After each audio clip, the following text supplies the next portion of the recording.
আছো তো? Hi friends, কেমন আছো তোমরা সকলে? আশা করি ভালোই আছো। তো আমিও ভালো আছি। তো কদিন আগে লক্ষ্মী পুজো গেল। তো লক্ষ্মী পুজোয় আমার ভিডিওটা শেয়ার কর লক্ষ্মী পুজোর পরে আমি ভিডিওটা শেয়ার করতে পারিনি, তাই আজকে শেয়ার করছি। তো লক্ষ্মী পুজোয় কিছু ভোগ রান্না করেছিলাম, সেটাই আমি তোমাদের সঙ্গে শেয়ার করেছি। আমি লক্ষ্মী পুজো করতে প্রচণ্ড ভালোবাসি। লক্ষ্মী পুজোয় নানান রকম ভোগ দিতেও খুব ভালোবাসি।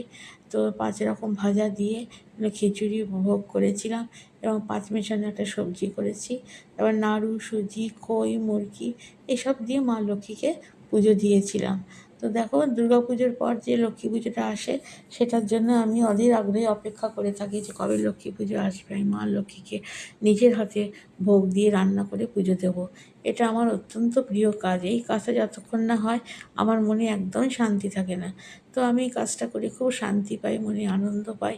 তো তোমরা কে কে লক্ষ্মী পুজো করো এবং কারা কারা ভোগ দাও অবশ্যই আমাকে কমেন্ট করে জানাবে। তো এই দেখো, পায়েসও রান্না করেছি, তারপরে সুজি রান্না করেছি, নানান রকম করে ঠাকুরকে ভোগ দিয়েছি। তোমাদের কেমন লাগলো ভিডিওটা অবশ্যই আমাকে কমেন্ট করে জানাবে। ভালো লাগলে অবশ্যই কমেন্ট করবে, খারাপ লাগলেও কমেন্ট করবে। টাটা।